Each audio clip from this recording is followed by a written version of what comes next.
So welcome. For those of you who are new, this is Ratio Christi. It's Latin for reason of Christ. And so we believe that Christianity is true and that there's a ton of evidence to support it. This semester we've been going through different worldviews. We started out, Kenza taught on Christian deism, which is the worldview that most Christians have or should have. Then we've looked at some different worldviews. Tonight we have a guest speaker. Just to let you know, if this wasn't exactly maybe what you thought Ratio Christi was about as far as looking at all these different worldviews, if you thought it was maybe a little more as far as the issues that questions Christians have, how can we trust the Bible, what about biblical translations, what about the problem of evil, or how do I give a pro-life defense, different things like that, that's going to be next semester, okay? So this is more looking at all the different worldviews and hopefully seeing that Christianity is the one that comports most with the evidence.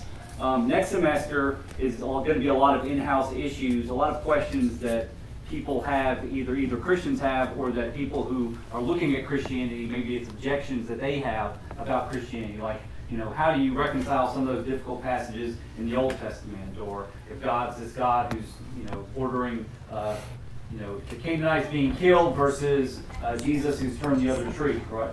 Turn the other cheek. So that's basically what the spring is going to look like.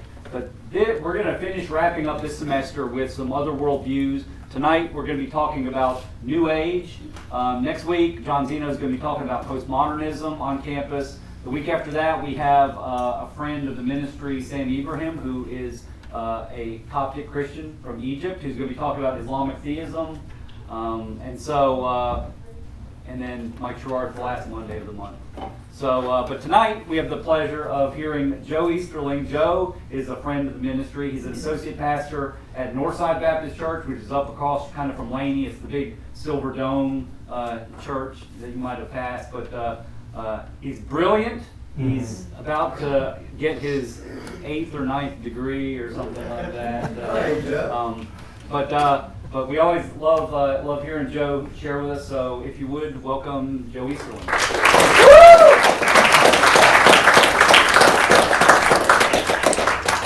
Thank you, guys. Am I on? Mm-hmm. Can you tell me if I'm on or not? Yeah, you're good. I'm good? Okay. Well, I don't know if I'm brilliant for having so many degrees. I would say I'm perhaps educated, but certainly poor. So that might make me stupid. So, well, guys, I appreciate you being here tonight. This is the first time I've been a part of the when school is in session. I've come a few times during the summer, and it's been really a lot of fun. I always enjoy coming to the Simpsons' home and enjoying their food and being a freeloader like that. So thank you. I appreciate that. I really do. What other religions have you guys covered so far this term? What's that? Eastern Monism. Yeah. Eastern Monism. Monism? Okay. Sure. Eastern religions. Okay. What else? Nominalism. Okay. What else? What's that? Existentialism. Wow. Okay. Well, I would let you know that New Age spirituality, I am in no way an expert in New Age spirituality. This is a very difficult concept to grasp. It is very fluid. As soon as you think you've got a hold on it, it changes. And so I am as much a student of this as you are. And so it very well may be that before the night's over with, I learn more than you do. But I wanted to at least share a few things that I have gleaned about New Age spirituality. How many of you guys feel like you have ever met somebody who was a New Ager? All right, good. Then you can check me if I'm wrong. And if you are, don't say it. I was not televised or recorded in the summertime, Lexi. You threw that curveball on me here. So, yeah, I have my wife for that. Thank you. Anyway, so let's talk about the New Age spirituality. And I guess the best way to begin is just to lay out what it is and just how wiggly it really can be. John Naisbitt made this statement. He says, with no membership lists or even a coherent philosophy or dogma, it is difficult to define or measure the unorganized New Age movement. But in every major U.S. and European city, thousands who seek insight and personal growth cluster around a metaphysical bookstore, a spiritual teacher, Starbucks, I'm sorry, I didn't say that, or an education center. By the way, I like Starbucks. I went there this morning and spent like half my mortgage on that. So, in any case. So this is essentially, there really is very difficult to define, and yet there are a lot of people involved in New Age spirituality. There are many people who would not consider themselves to be New Agers, yet have very close New Age belief systems. Have you guys studied animism, this term? You're going to find that animism is, I teach world religions for a local community college, and animism is the very first one that I deal with. It is not a formal religion. You're not going to find a church, an animistic church per se. But in my estimation, it is the largest religion in all the world. People think that Christianity is, and I guess as far as formal religions are concerned, it certainly is. But animism permeates every society. There is not a single people group in the world that is not affected by animism. And the reason why I'm mentioning that is because New Age spirituality is very much influenced by animism. So to understand New Age, you need to kind of understand a little bit about animism. Now, animism in the brief is essentially this. It is that the belief that every object, every physical object, every animal, every part of our world is essentially animated by a spirit. They believe that there is some supreme being. They have an idea of a supreme being, but he is unknowable, untouchable, unrelatable. He's just out there. Instead, what we do is we relate with these intermediate spirit beings. These halfway kind of people or entities, and these spirits animate the different parts of our reality. And so what we try to do is we try to make friends with them. If we want things to go our way, then we need to make friends with these spirits. And so we may offer different types of sacrifices or offerings to them, like fruits, vegetables, animal sacrifices. There have been some perhaps extreme versions of it that have had human sacrifices. But this is a very common belief system. And you know it, you're probably more familiar with it when you're dealing with Native Americans and before the colonization of America. You're dealing with a lot of the Native American groups. That's exactly what they were doing. They had an animistic belief system. And so, the reason I mention that is you're like, well, you said that every people group has this. Now, we're not all Native Americans. But there is something that's called folkism. How many of you ever heard of folk religions? All right. Folk religions is essentially a religion of the people. It is a localized group, and they have different belief systems that are pretty localized to their group. And that they may have a formal religion such as Judaism or Christianity or Islam or whatever, but within their localized civilization, they have certain little bents that they're distinctives. And many times those distinctives are animistic in nature. Let me give you an example. Sufism is animism in the Islamic religion. Okay? They believe that they believe in Allah and all those things about the Quran, but they also believe that there are certain spirits that kind of help them out. So let me give you an example of practice. This is a real life practice that some would do. There would be someone who would take the Quran and they would write a passage of scripture. They have a need, they have a problem, they need to get it fulfilled. So they would write it out in a very special ink. They would write out this verse that kind of answers their question, fills their need. And then they would put this piece of paper with the written out passage from the Quran in a glass of water. over a little bit of time, that ink dissolves into the glass of water. Then they will take the paper out and they will eat the paper. And then they'll drink the water. And thereby they have consumed the Quran, and they believe the belief that this promise is going to happen. That's an example of Sufism. That is an animistic practice found in the Islamic religion. Can anybody give me an example of Christianity and animistic ideas in Christianity? Possibly the Eucharism, or eating of the flesh and drinking of the blood, the Eucharist. That's actually really good. I hadn't thought about that one. And that's really hard to do because I know everything. No, it's not true.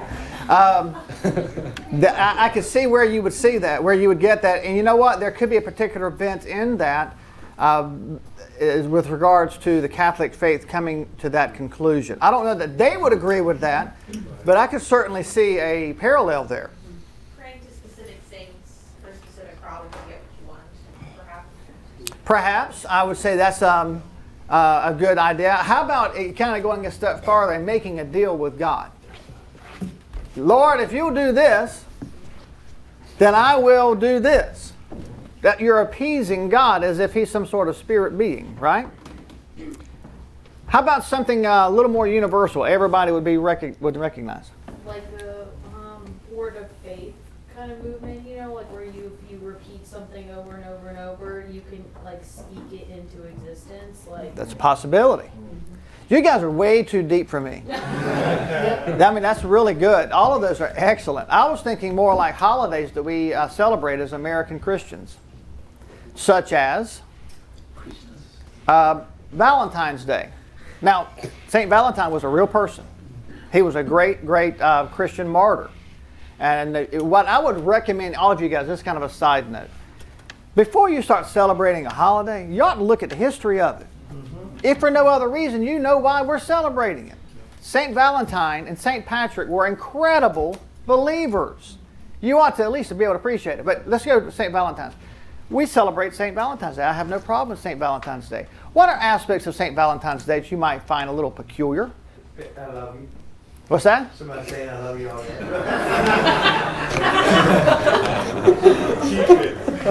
Wow! Somebody give that boy a date!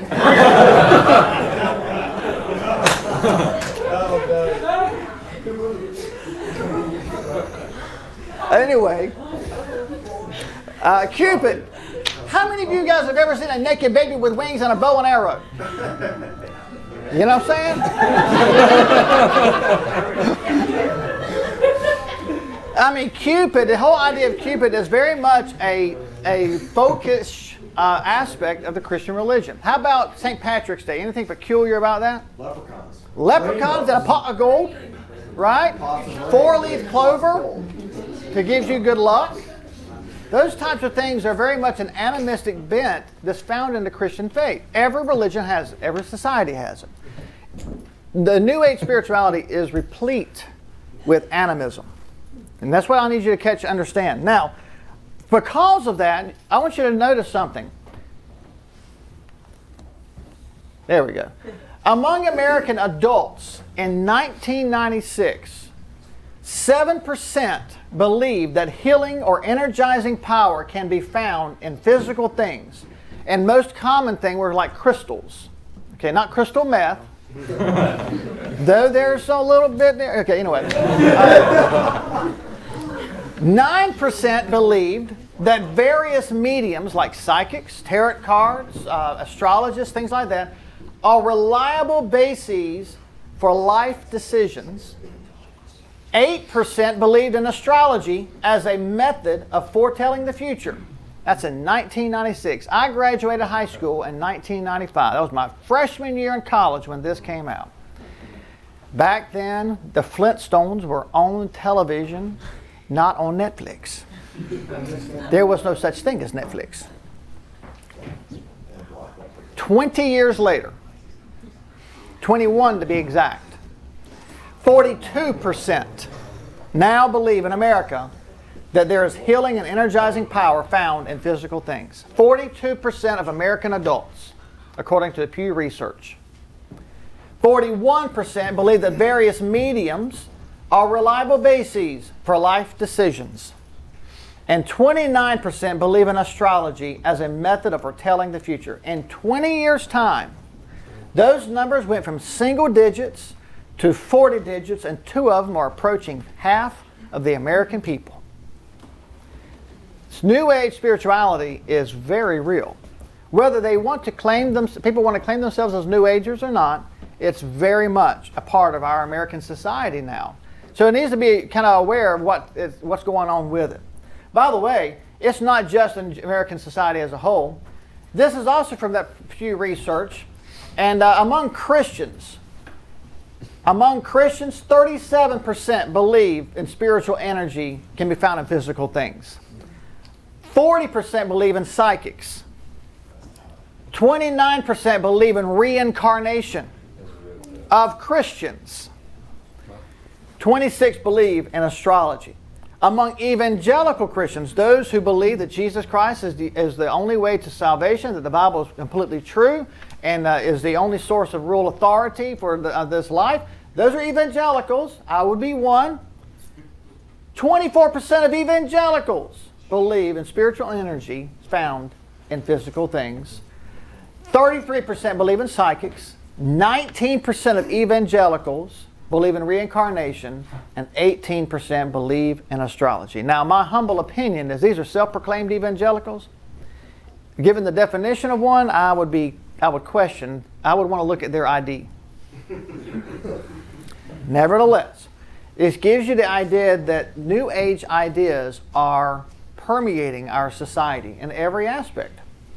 So, New Age spirituality is characterized by an individual approach to spiritual philosophies and practices while rejecting religious doctrine and dogma. I am not religious, I am spiritual. You may have heard something like that. Well, that's kind of what they're referring to. It has no scripture. It has no central organization. You can't go to a New Age church of sorts. It has no ordained clergy, no geographic center, and it has no official creed. It is very, very slippery to grab hold of. But in short, most adherents would say that they are just seeking the truth wherever they can find it. So it combines aspects of cosmology, astrology, esotericism, alternative medicine, music, psychology, and philosophy to kind of find its belief system. So it's kind of a catch-all of all kinds of different things. You can find all of these different philosophies and religions in New Age spirituality, including atheism. But at the same time, you can find polytheism. You can find pantheism. You can find monism. You can find Hinduism, Buddhism, Chinese folk religion, Islam, Judaism, Christianity, animism, and even postmodernism, all wrapped up in one nice little spiritual package. That's what it is. And so with this, I want to look and kind of break down the basic components of what New Age spirituality is. Every worldview can be summarized in a kind of a lump sum in 5 major questions. What they believe about God, what they believe about humanity and the world, what they believe the major problem is with reality, the problem with the world is, what that solution is, and lastly, what happens when you die. Every worldview can kind of be wrapped up in those 5 major categories as far as what they believe. So let's look at each one. Their concept of God is a mixture of pantheism and monism. They believe that all that exists is derived from a single source of energy. And it's a divine energy, and they call this a God. It is not a person. They do not believe in a personal being called God. They believe in an energy force, and they would call that God. It's fully deposited into each individual. By the way, you've already heard about this particular religious group. What other major religious segment believes that God is a force, a central force from which everything permeates? I heard you say it. Test time. What's that? Eastern religions. What do they call in Hindu, well, in basically all the Eastern religions, what do they call that force? Karma. Not quite. We are going to talk about karma, though. They call it Brahman. Y'all remember hearing about that? What do they call it? What do they call human beings or individuals? Atman. Atman. Okay? Now these are like really cool, weird names, right? So like Lexi said that she's going to name her child Atman. And the next child's going to be as Brahman. Boy or girl makes no difference. Atman and Brahman is going to be the names of the children. So you can kind of see an idea of an Eastern religious flair coming in already in this. So it's fully deposited into each individual. And now that means that each person is God. God is not to be found in some remote heaven, but within the self and throughout the universe. Now, a lot of people will make a mistake, a kind of a mistake, and say, well, New Age spirituality gets a lot of its roots from Eastern religions. That's kind of true, but not really. Because you're going to find that it tries to find the best of all the major religions and put it all in one nice little pot, okay? But let me give you one why Eastern religious, Hindus, Buddhists would disagree with this. In Hinduism, and even in Buddhism, they would say that everything is the Brahman, but they would say that this world that we live in, the food that we ate, it was so wonderful, it really wasn't real. This house is not real. You're not real. I'm not real. And of course my wife says that sometimes, like, you are not real, brother. So we're not real. This is all an illusion. You are in a dream state. That's what you are in the Eastern religions. You do not exist. All of reality is the Brahman. And our job is to go from Atman, an individual person, to an Anatman, a non-existing person. And that's essentially the goal of Hindu religion and even Buddhist religion. So the idea is this: the more we are able to release, to realize that we are not real, that we engage in enlightenment. The more we are enlightened and realize that we cannot grab hold of anything in this unreal, this illusory world, the more we can be a part of the Brahman, until ultimately the goal of every Hindu, every Buddhist is to no longer exist. As they describe it, like a drop in the ocean. We are absorbed into Brahman. That's Hindu religion. That's basically the Eastern religions in a nutshell. They don't say it that way. They say we are part of this major energy force. But the more we are enlightened, the more we become individualistic. They do the exact opposite of the Hindu religions. They've taken a concept and they turn it on its head. So most Eastern religious advocates would take exception to New Age spirituality. Okay? So, moving on. New Age view of the universe. Dual realities. They are evolutionists by and large. They believe in evolution. They believe that the visible universe is real and is orderly and is continuing to to expand and to become more complex and to be uniform, and it's due to the whole scientific law of cause and effect, but it can be reordered by a supernatural superior force. So this world is real. This world is just as true and real as we think that it is, and it's actually getting a little bit better. But on the other end, they have a postmodern view of an alternate reality. So there are two realities. They believe that there's another different dimension, a more powerful dimension that exists that is not subject to the laws of this world. They believe that this dimension, there's an extraordinary power that can come through, in and through every one of us, and giving us the ability to override this natural universe. We have the ability to access supernatural powers, according to the New Age mentality. But if we can just tap into that alternate universe. So there are two universes. We are kind of trapped in this natural world that's real, And what we need to do is become more and more in the supernatural world and less into this natural world. And the more we're able to tap into the supernatural world, the more successful we can be of making this world that world and make a utopia. Does that make sense what I'm saying? Okay. New Age view of humanity.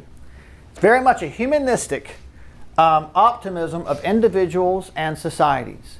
While each human begins with an awareness of only the physical world, they evolve toward a higher consciousness, causing societies and even cultures to also evolve to a greater comprehensiveness. So they want each individual person, they believe each of us can, as we achieve enlightenment, we become better and better in a higher consciousness of that supernatural world. And the more we're able to do that, the more we can change our society and our culture to do that very thing. Now that's a very important concept as we build on this in the time later on. So, any questions so far? Okay. The New Age concept of the problem. What is our problem? It is we have an ego. And that ego essentially means that we have a false view of our identity as limited to this physical reality. That's what we are. We must overcome this to achieve this state of enlightenment. We have this false idea that this is all that there is. Our reality, our individuality, this is it. It's all we have. It's called an ego. The law of attraction is a consequence of our ego. As we struggle for enlightenment, we become attracted to certain things, joy or sadness, love or non-love, and we ask for it. And when we ask for it, it becomes a part of it. We allow it to attach itself into our lives. And this is called the law of attraction, and we should not be doing that because we're getting more and more consumed by this world, and we need to be released from it. Right here is kind of a progression. This picture is kind of a progression of the enlightenment from ego to enlightenment that a New Age spiritualist would say. It starts out that the conspiracy wants to enslave me. This law of attraction is trying to enslave me into this natural world. You go a little bit higher, they go, the free energy is my free choice and it's free for all. I begin to discover this energy that I possess and it's free. Then you realize that I'm a creator. I'm as much of a creator as anything is. I create. Then it's a God consciousness of the self is what it is. And then all of a sudden we are all one. Now it's a God consciousness of everyone. Then it goes to I have all quantum possibilities. In other words, I am not limited to this world. And ultimately, I am God. That is New Age spirituality in this upward progression. So, the New Age concept of the solution. So we have a problem with the ego and the law of attraction. So what is it that we need to do? Our ego transforms into enlightenment as we come to the reality of our higher self. That's sometimes people call it the mind at large, the alternate consciousness, the cosmic consciousness, and so on. All kinds of different names for it. It's essentially we realize that we are more than this physical world. Thus, our higher self takes over from the lower self and no longer needs to identify with the idea of a separate identity that is limited to the natural world. We don't have to just identify with this natural world. Many different means are suggested to access this alternate reality, to access this new dimension. And some of the things are spiritual beings, divination, trying to communicate with other spirit beings in the alternate world. That's animism.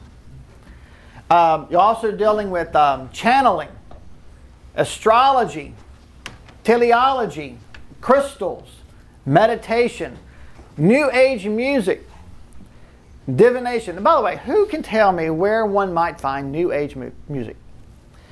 Now listen, I'm 46 years old, so I am not hip on the new stuff, but I hear it about once a month. Where do you hear New Age music? Caleb. Woo! Yeah! Yoga. You'd hear it at yoga if you do yoga. Where else? What's that? The spa. Yes. Listen, I get, I'm old again, and I actually am not just a smart guy. I actually do a lot of physical work. So I get like hurt. So I go to a massage therapist once a month. I lay on a bed and I hear this weird music. And it puts me to sleep. Boom! That's New Age kind of music, you know?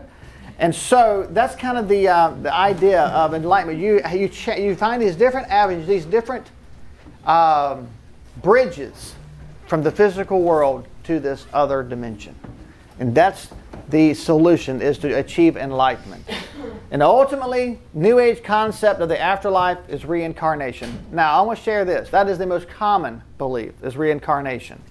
That is not the only belief. Many New Agers actually believe that they become spirit beings, by which they then become a kind of a bridge for those still in the natural world, and so that you can actually access them. So many believe that as another common belief, but most would say reincarnation. They are born, reborn, and live another life as a human being, and it continues to repeat itself many, many times. So, question. Putting all of these components together, their belief of God, themselves, the universe, the problem, the solution, the afterlife. What do you think are some of the key practices of followers of New Age spirituality? What are some of the things that you may see them do or say? Yes, ma'am. Like meditation and yoga, and like trying to like go beyond themselves and like release there's a lot of people on campus who like talk like that. So. Yes, transcendental meditation is a big deal in New Age spirituality. You know, I call that sleeping. I've tried meditating and I fell asleep. I had a great dream, you know. What else have you seen that may practice that? Yes, ma'am. A never-ending search for happiness, or like inner peace. Yes. Oh, I love that. Have you ever heard, oh, you are, well, I don't know how they say it. You're invading my energy. You're tamping down my energy, man. I'm like, really? Can you bottle that in a can so I can put it in my car? Good vibes only. Yeah. The vibe, getting a vibe, right? That's good. They're seeking that kind of happiness. What else? All right, some of you guys who are older than me, I'll not mention who you are because we don't need to mention who you are. We all see you.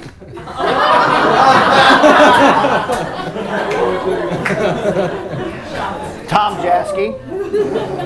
How's it feeling that shit? Yes. I was born in 1973. So I was during this time, but I really didn't know anything what was going on. My father, however, was very much involved in this time.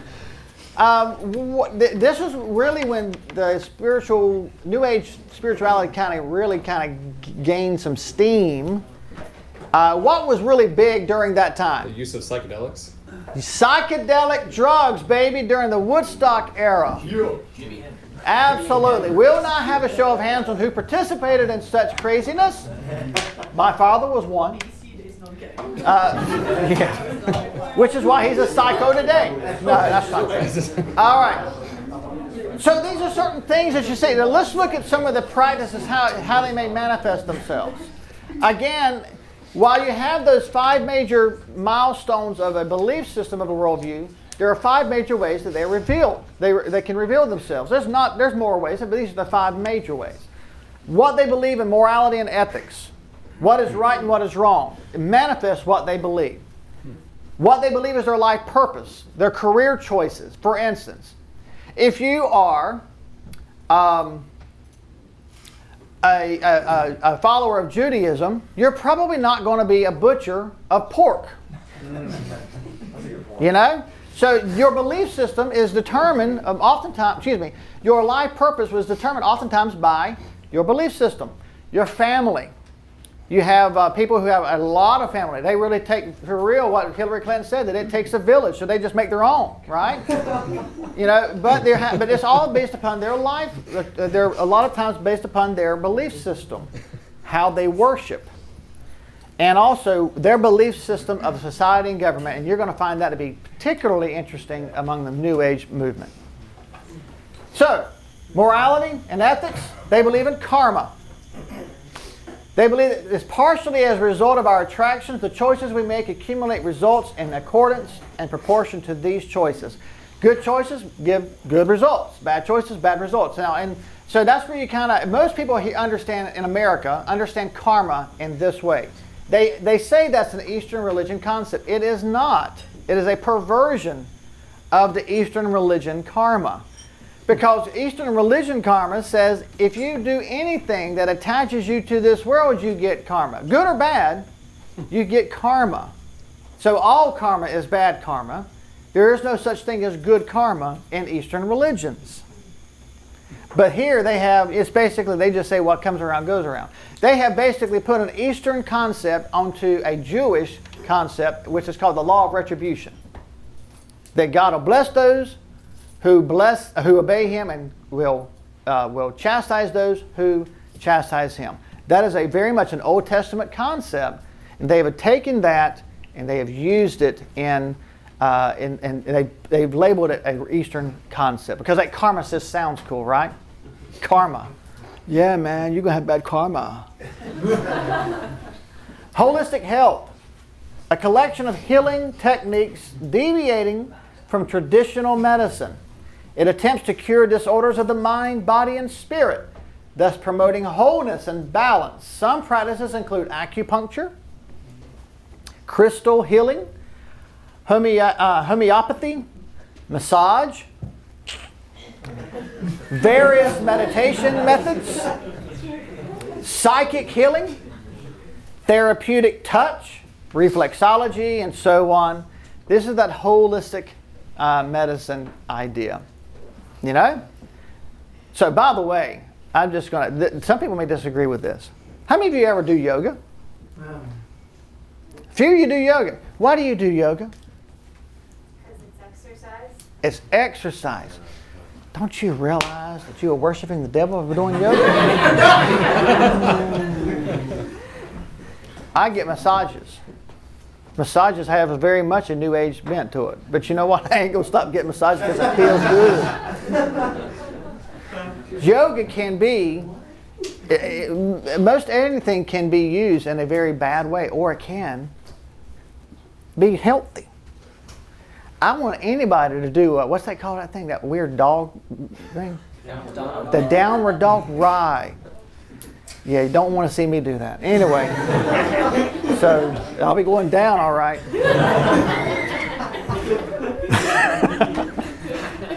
New Age and life purpose.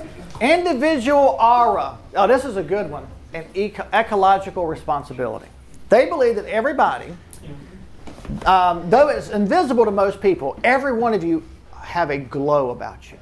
Now, Lexi has a glow about her. We call that pregnancy. Right? And where's Grant? Grant has a glow about him called worry on how am I going to pay the bills. That's right. Everyone is believed to have an energy field radiated by the body.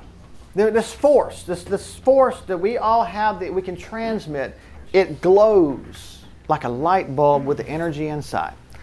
Although invisible to most, it can be detected by some as a shimmering, multicolored glow around the body. Those skilled in detecting and interpreting auras believe that they can determine an individual's state of mind, their spiritual and physical health, and even their life purpose and destiny, all by the glow that they emanate. It's called their aura.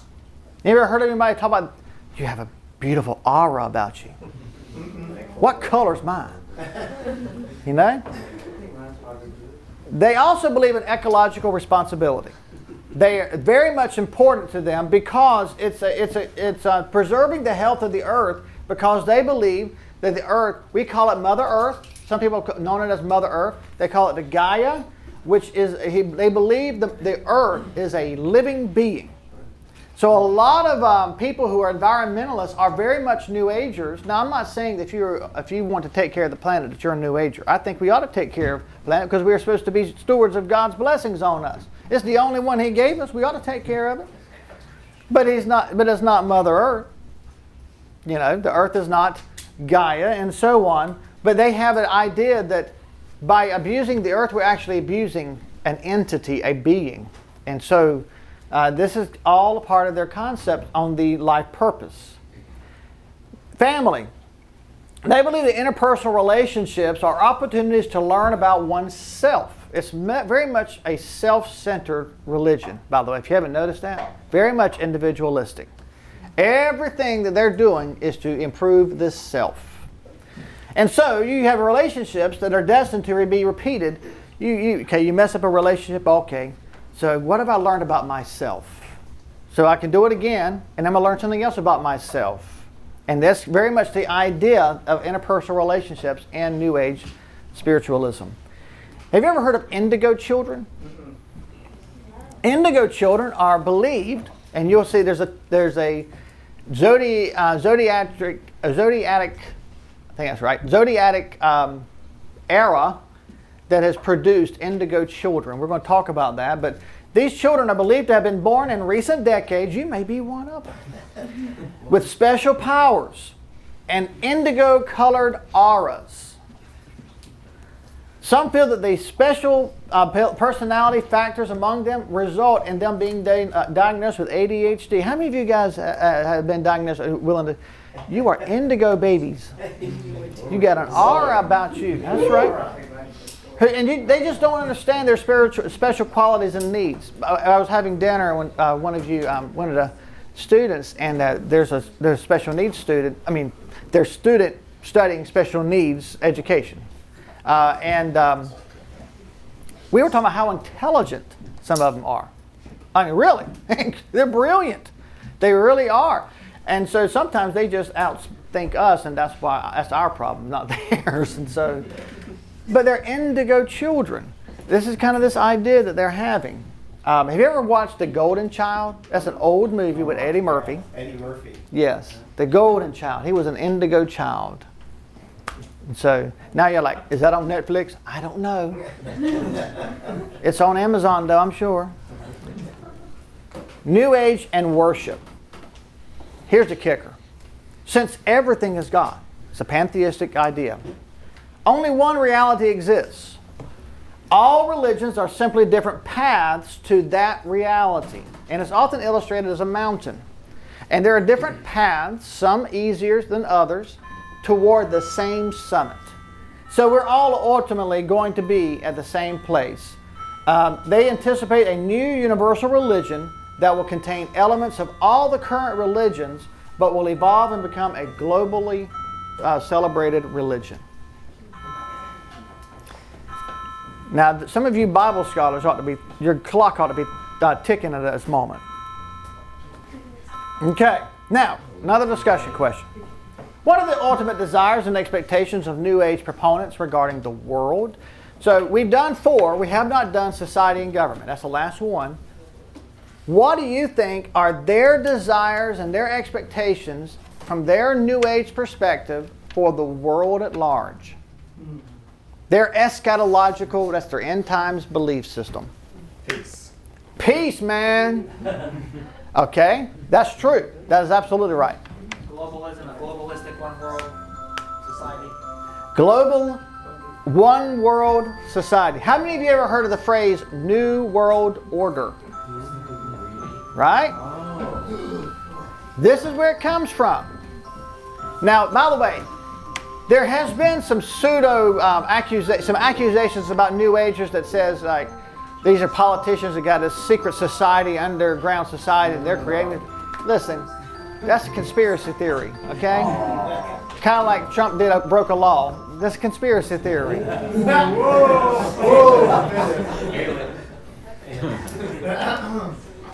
So, 3 major expectations that they have. Personal transformation or enlightenment. they're expecting a profoundly intense mystical experience will lead an individual to acceptance and use of New Age beliefs and practices. They're expecting a revival moment for themselves. This mystical experience may be brought about by guided imagery, hypnosis, meditation. Sometimes the use of hallucinogenic drugs are useful to bring about and enhance this transformation. The expectation is that one will develop new potentials within him or herself, the ability to heal himself or others, psychic powers. They become psychics, they become aurors, they become diviners, a new understanding of the workings of the universe. They are able to access this other dimension and be able to apply it into this dimension. Kind of like Star Wars with the Force.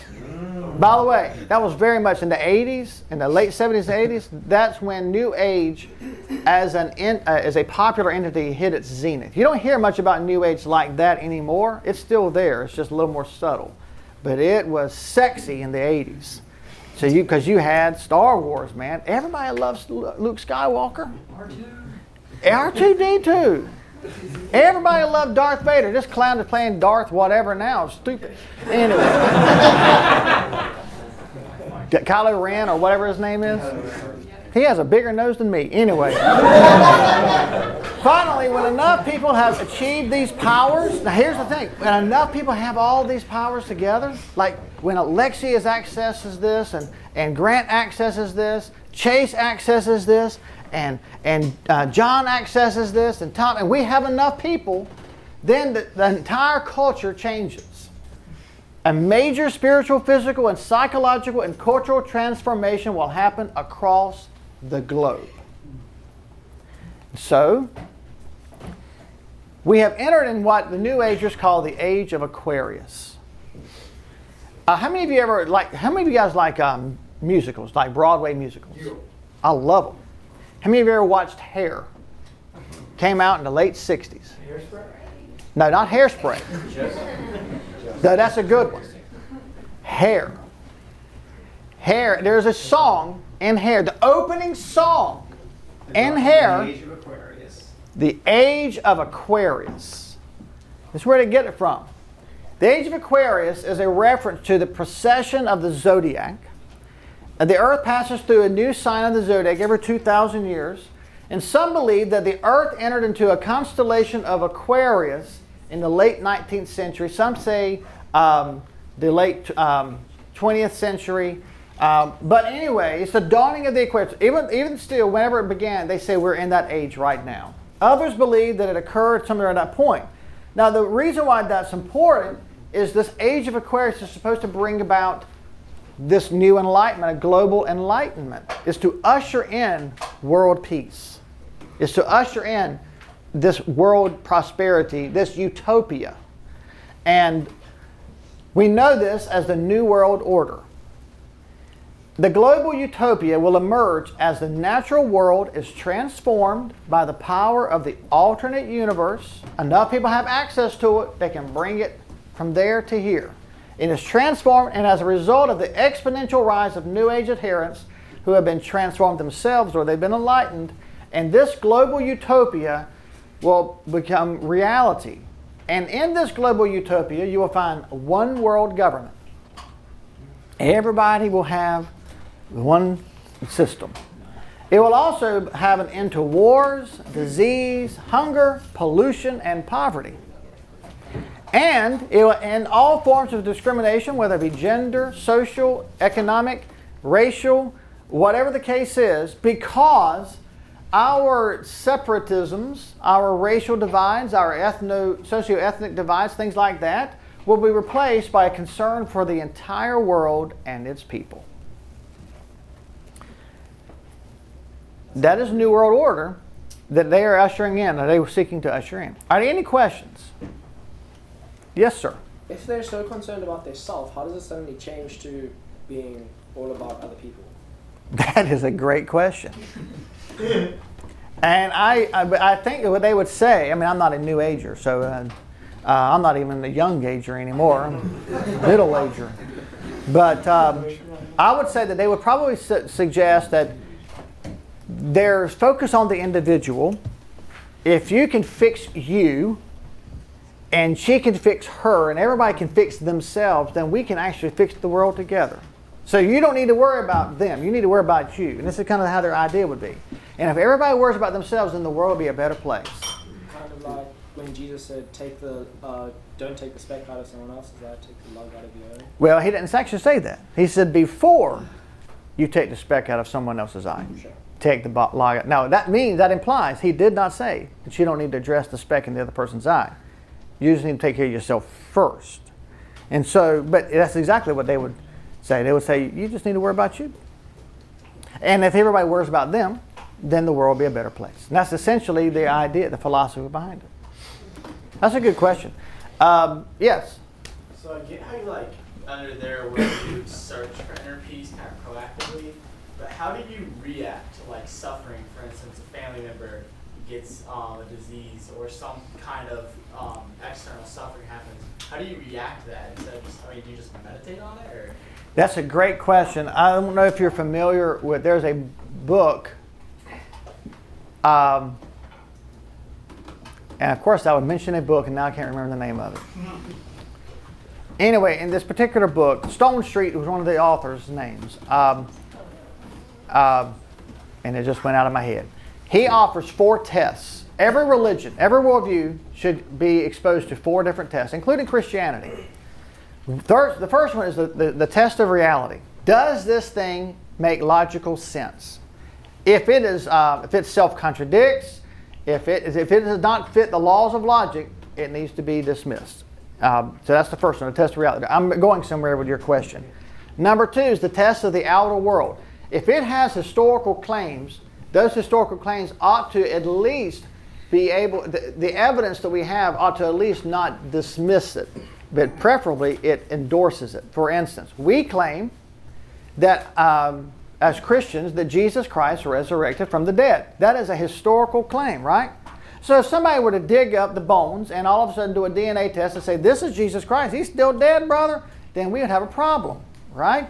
Now, they can't do that. As a matter of fact, is Gary Habermas coming in the spring? We are working on it. Do I need to help you with him? Yes. I will. Give him a little Gary Habermas, Lord, y'all need to pray that Gary will come because he is a brilliant guy.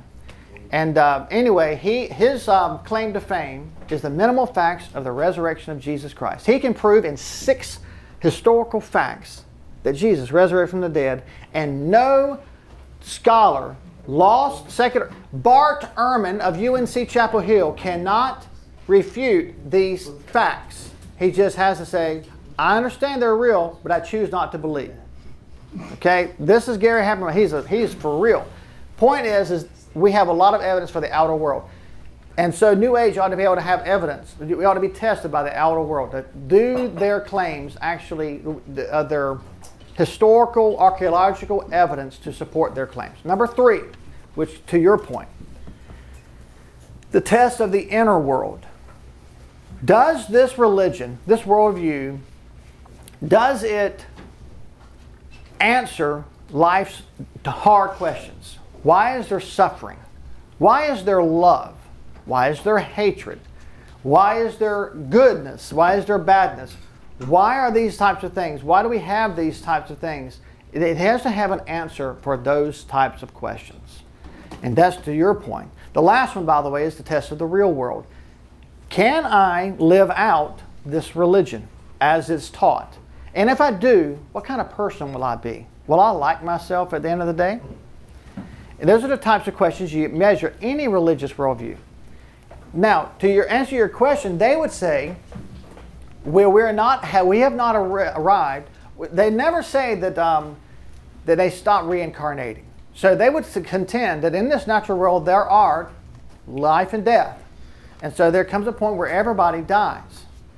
However, they would just reincarnate. However, they would suggest to meditate, to speak to a psychic, to access someone with the ability with healing powers, to be able to lay hands on this person in hopes that they will be healed. They would do all types of animistic kind of concepts to be able to bring healing to this dying person. But at the end of the day, they would say everybody's still going to die. So, any other questions? Yes, sir. If they all believe that every belief system leads to the same place, what are some things that we can use to evangelize to them to point out differences and where they might be wrong? That's a good question. Well, one of the things that actually, that issue really has a problem with the test of reality, the test of reason. Because if you take a Hindu who believes that we reincarnated, we transmigrate. They don't like the word reincarnate. We transmigrate, and our ultimate salvation is called samsara or moksha rather, and then as we absorbed into nothingness, we no longer exist. That's their end game. Christians say that if you don't believe in Jesus Christ and receive Him as your Savior and Lord, then you're going to hell, and hell is a real place of eternal suffering. You have all these different religions, and they are so diverse, and no religion believes that all roads lead to heaven. Muslims don't believe that Hindus are going to be saved, or Christians. Christians certainly don't believe that Hindus are saved because of their Hindu. You follow what I'm saying? No religion believes, they all believe that they're exclusive, that they got the right path. If they didn't believe that, why would they just not adopt the other one instead? You know what I'm saying? This is why it's not called a religion. It is a spirituality. My point to that is this. They can't, all these paths, if that is true, then every single one of these paths not only disagree with each other, but they disagree with you. How can they, who are diametrically opposed to one another, both lead to the same thing? Does that make sense? Yeah. That would be what I would suggest to them. How can both of these lead to the same thing? And by the way, if you've not read Kokel's book, Tactics, that's a brilliant book. And just ask questions like that in a very non-offensive way, and you will put a stone in their shoe. All right. Any other questions? All right, let's finish this thing up right quick. Okay. So, the New Age movement initially started out of England in the late 60s, early 70s. It went international very quickly. And as a reaction against perceived failure of the religious and philosophical trends of the time. Now, you guys will only can identify this in history books. There's some, my parents could identify with what life was like in the 60s and the 70s that might would have brought about this kind of idea. Vietnam was a horrible time. You know, we were in a war, but not really in a war. People were dying, but there's a lot of people who thought we were unjust in going there. And I mean, it was a horrible time. Then you got on top of that, you got corruption, scandal. We had a president who was assassinated and another president who was on the verge of impeachment. All during this same time. The world was losing its mind. And not only that, the Cold War was hyping up, if you know what the Cold War is about. Nuclear scares. Global cooling.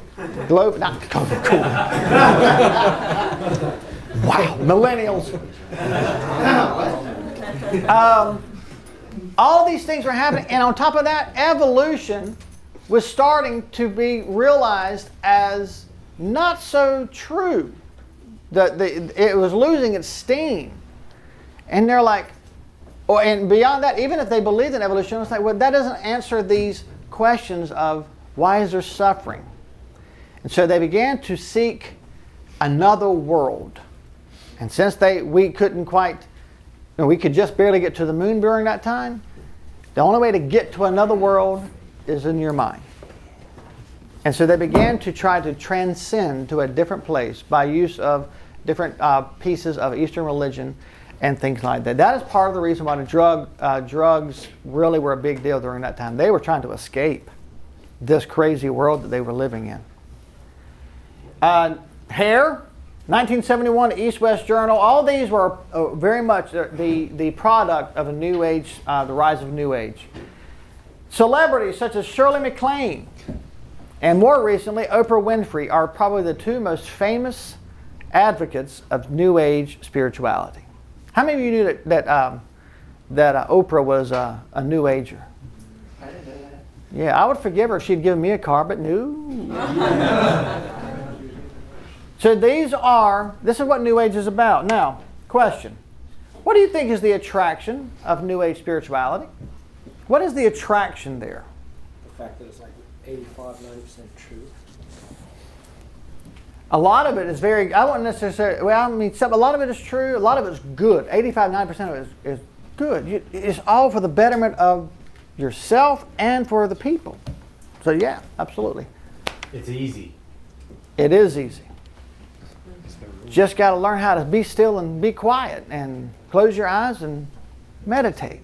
And if you need a little help with some drugs, okay. If you need a little help with a psychic, okay. You need a little Harry Potter to help you out? Okay. I like Harry Potter, by the way. Me too. But you can't avoid, there are some things in there that are New Agey, as the same as Star Wars. Yes, sir.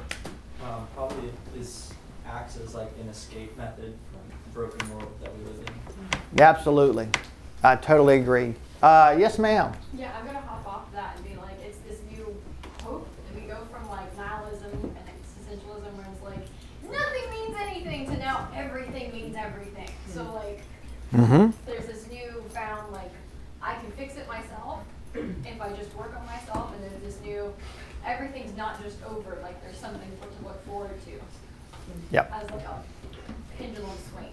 Okay, that's good. If there is no objective like religious doctrine and individual freedom and liberty to do what I want, and you can't say I'm wrong.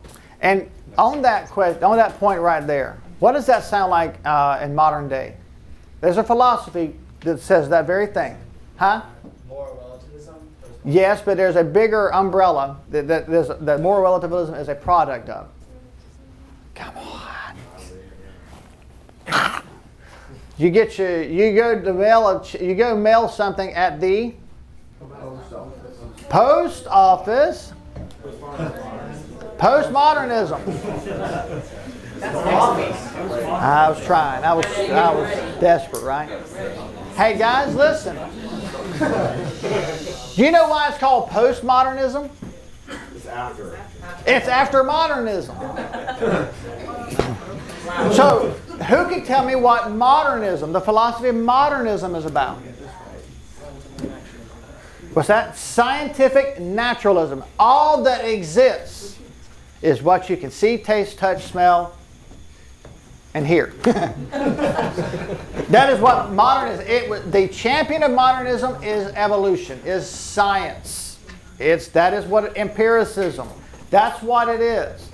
And these people are like, if this is all, if modernism is the answer to reality, I don't want it. And so, this is actually the embryo of postmodernism. This actually is a part of what has now become, this is a spiritual or mystical version of the birth of postmodernism. So that in this world we may have rules and regulations, but that other world, there is nothing like that. Shirley MacLaine is quoted as saying, there's no length, no height, no depth. There's no kind of measurements. There's no time. There's nothing like that in that other world. I want to go there. Because if there's no rules, then that is where true freedom lies. That's actually what she wrote in one of her books for that. And so, yes, absolutely. Okay, over here. Grant, did you have something? Or Chase? Kind of the same thing. He said if all roads lead to heaven, then there's no wrong way to do it. So yeah. You do whatever, and even if you're wrong, you're still going to end up right anyway. That's right. Absolutely right.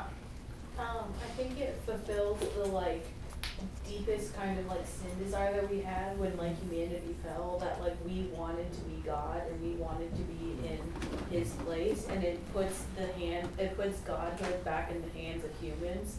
By saying that you are God, you just have to do it yourself to reach that point. That's exactly right. One of the very first things is there's a force out there that's called God, and it stretches out to every individual, to its culmination is in each individual, so that we are God's. It just goes right back to the Garden of Eden in the fall. All right, one more. I was just going to say it's very self-centered, which is kind of what we've been touching on already, but that it's very easy to sell people on something that's just like, it's all about me, and it's, everything I do is just learning more about me, and I'm making all these choices for myself, not for anyone else. Right, that is exactly, and by the way, that is the American way right now. Individualism is it. Christianity is very individualistic, and it was not meant to be that way. So even Christianity you can feel the sting of postmodern New Age movement even in Christianity, even if it's just the individual mindset. So what do you think of the problems with the New Age? We kind of already mentioned this a little bit. Some of the problems, we mentioned the fall. It's a relapse of the fall. That's all it is, and partly. Some of you guys, think of the age of Aquarius, the utopia. Before we go there, think of channeling, divination, the access to animism. What are some pitfalls to that? Anything goes. Anything goes, that's true. If we're God, then why are we what are we relying on, and why are we relying on things that are outside us? Where are we getting divination and other things from if we're God? That is right. If you're God, why do you need help? That's right. That's very good.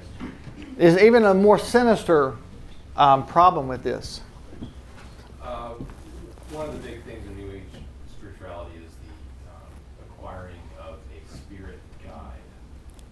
And the thing about divination and contacting the other side that's true about New Age spirituality is that it actually exists.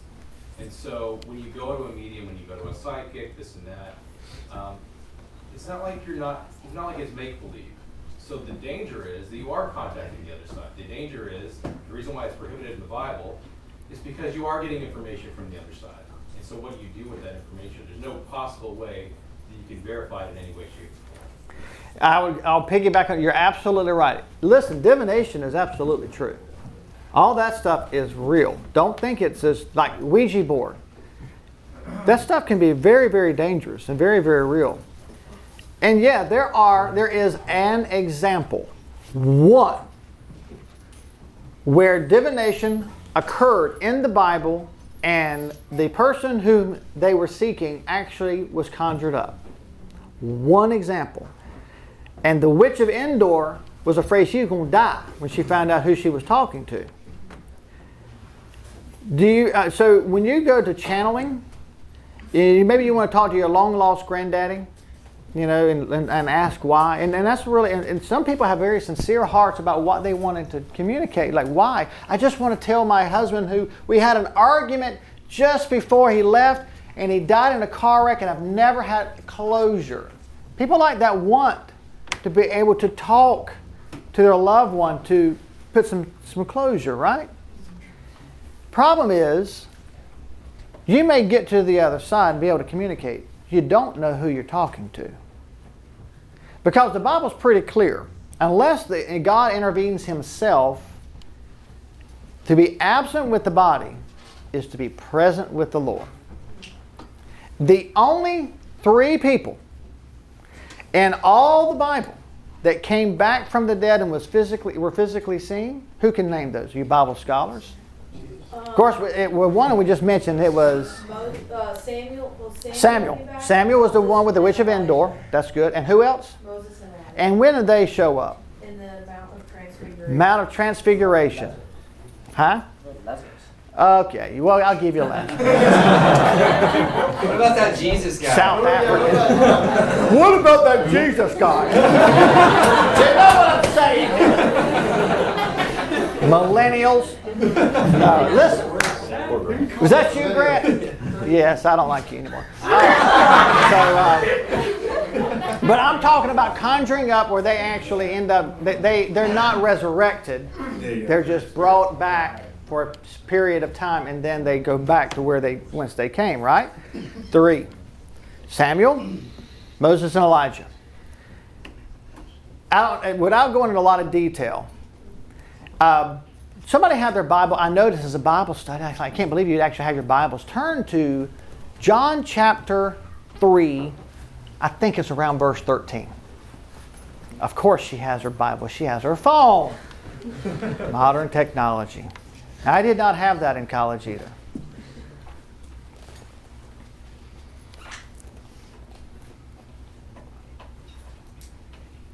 Somebody got it? Say amen. Amen. Read it. No one has ascended into heaven but he, speaking of Christ, who descended from heaven, the Son of Man. Did you catch that? This is John chapter 3. The context, he's talking to Nicodemus, right? A religious scholar of the time. And he dropped some knowledge on Nicodemus. Nobody has been to heaven except for me. Well, what kind of question does that pose? What about Moses?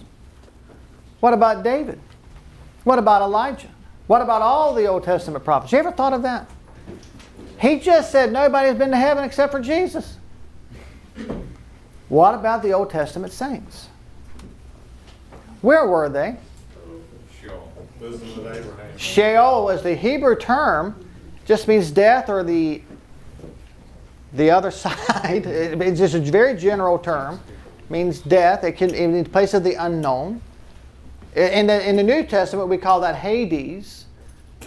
But it doesn't necessarily mean, in the Old Testament terms, it doesn't necessarily mean a place of torment. It's just kind of a very general, broad term. You ever heard of paradise? You ever wonder why Jesus told the criminal on the cross, today you will be with me in paradise? Well, wait a minute. Jesus, did he go to heaven?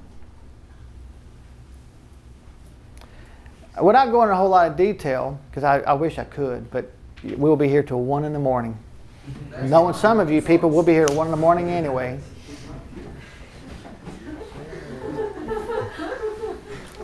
Paradise at the time of Christ was not heaven. It was a different place. You know what the word paradise means? The original language? Garden. Where else have you heard garden? The Garden of Eden. Did you know in Revelation chapter 2 it actually says that those who are endure to the end, they will actually go to paradise and will be able to eat in the tree of life? It says that in Revelation 2. So, paradise is essentially the garden. The Old Testament saints had not been to heaven yet. And why not? Because in 1 Corinthians 15, Jesus says, Paul says, that Jesus has resurrected and has become the first fruits of the resurrection. What does that mean? Come on, guys. What does first fruits mean when you talk about tithing? It's the very first. In other words, Jesus had to be the first to resurrect. The very first one. If you go to Matthew 28, after Jesus dies, it says there was an earthquake. Temple, veil, ring, tears. Remember that? And then it says that there are graves that are open. The graves of the saints of old who are asleep. And then it says that they come out of the graves after his resurrection. In other words, nobody goes to heaven until Jesus is resurrected and they resurrect with him and they go to heaven. So if that's the case, going back to the original question, going back to his original thought, these Old Testament saints, Moses and Elijah, Samuel, they weren't in heaven. They were just in paradise. Which is why they were able to come back for a short period of time. Now I just dropped down there, they're like, you researchers are going to be like, oh, I have got to check this one out. You do that. I would love to see what you find.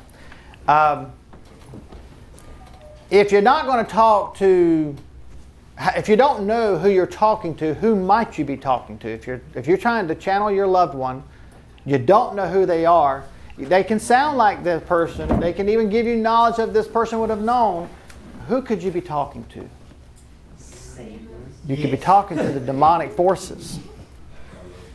And listen, the Bible says that that Satan can appear as an angel of light. He can certainly appear to be your great grandma. Do you know what I'm saying? Channeling, those divination things, those are the works of the devil. I don't have time. I can unpack that. Been to Haiti. Voodooism is the primary religion in Haiti. Voodoo. You know what voodoo is? Yeah, it's devil worship. That's exactly what it is. So, anyway, all that to say, that's a major problem with New Age spirituality, is they are, unbeknownst to them, most of them unknowingly are accessing satanic forces. I don't believe they know that they're doing that, but that is exactly what they're doing. And the devil is all too willing to accommodate, to give them sometimes spiritual powers, healing powers, to verify their beliefs. You see what I'm saying?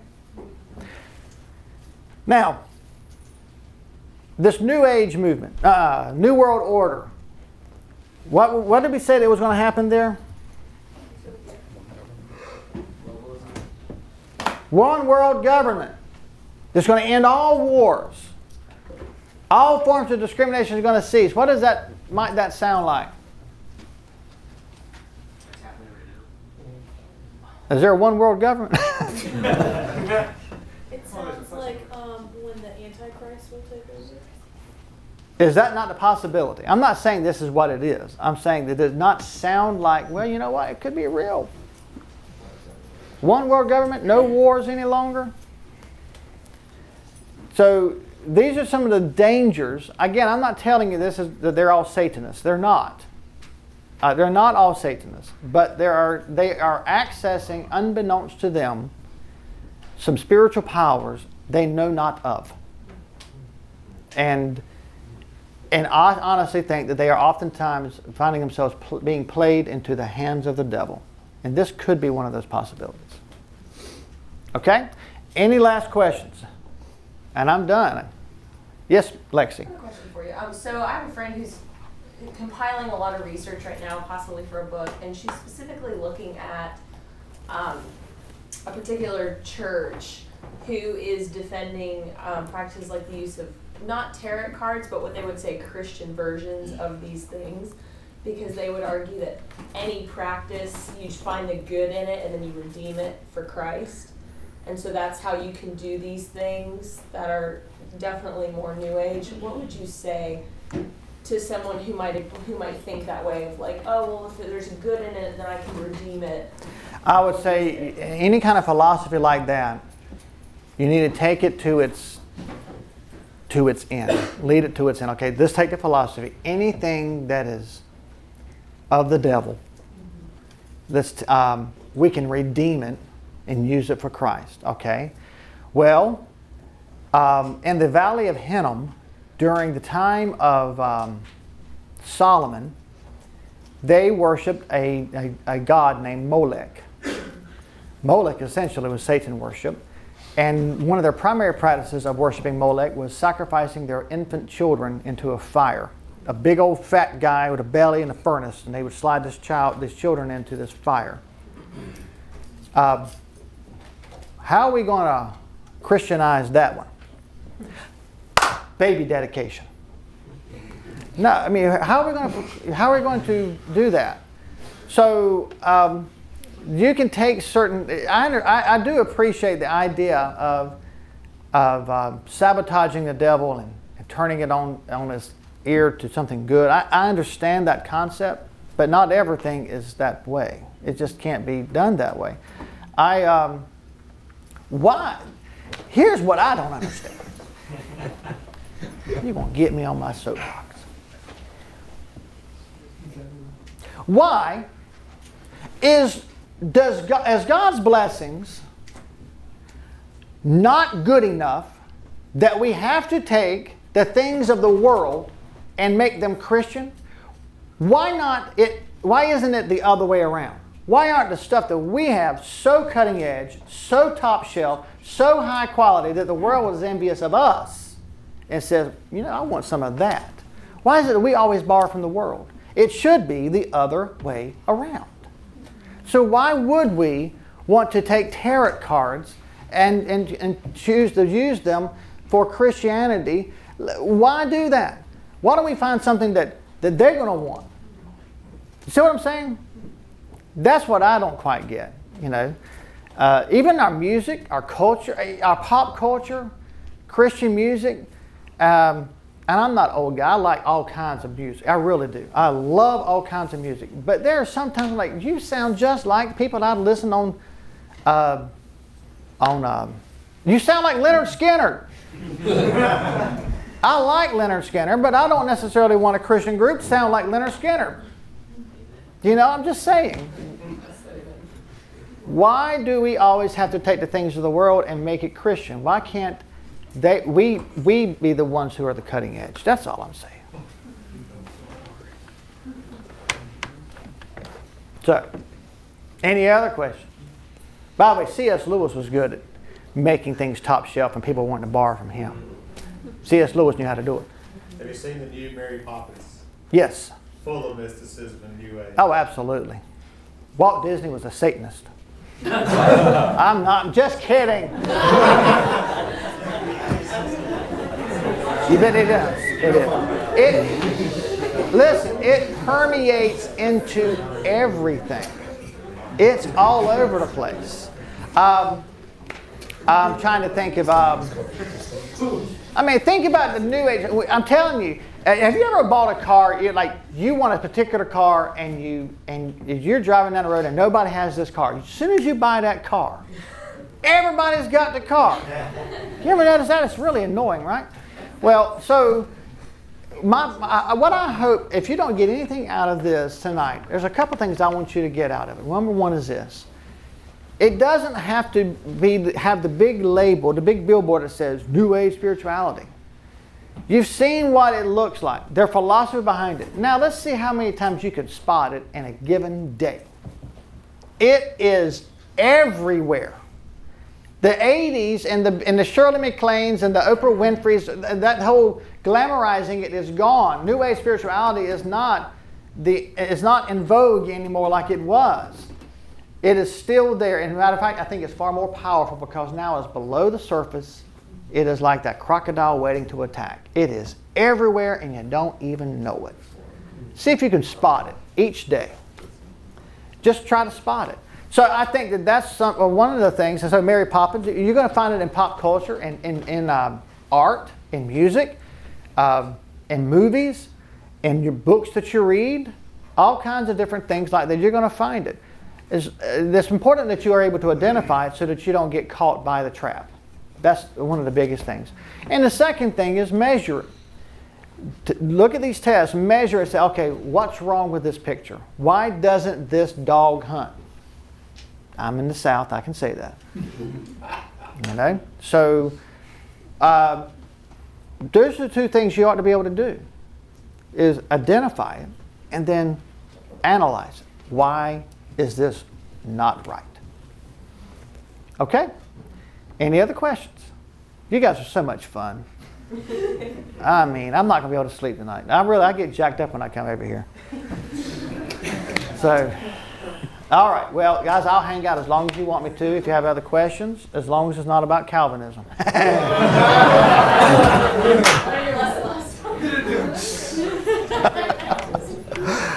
Oopsie.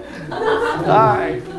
Let's pray. And like I said, I appreciate the Simpsons once again. Thank you guys for having us tonight. Father, we thank you for tonight, for a great time, for a great group. Man, this is such a fun group.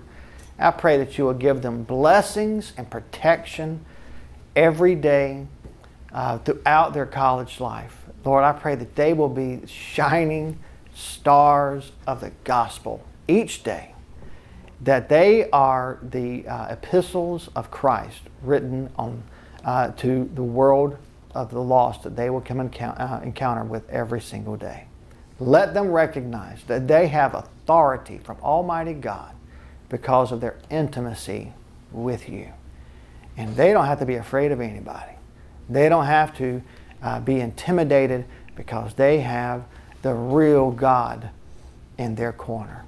So Lord, I pray that they would submit to you, to your guidance, and that they would walk boldly on their campuses and everywhere they go. Lord, I pray that you would help us to be wise and observant in the subtleties of the devil and the counterfeits that he allows to come in to our world in things such as New Age spirituality. Lord, I pray that you'll help us to be able to identify them. And not only to identify them, but to know why they're wrong. And hopefully to shed some of the light of the gospel in that dark situation. Thank you again for the Simpsons. Thank you for Ratio Christi. I want to quickly ask your blessings, protection on Aaron in Utah, and a very tough field that he is in. Lord, you sent the right guy there. I know he's going to do well as long as he's submitted to you. And I pray that you'll be with him. Thank you for Tom and for John, for Lexi, for Grant, and their leadership here to keep this going, and they have done a fantastic job. I know you're pleased. I pray that you'll bless them and continue our fellowship the rest of the evening. Keep us safe as we travel home. In Jesus' name we pray. Amen. Amen. All right, guys. Thank you for being here tonight.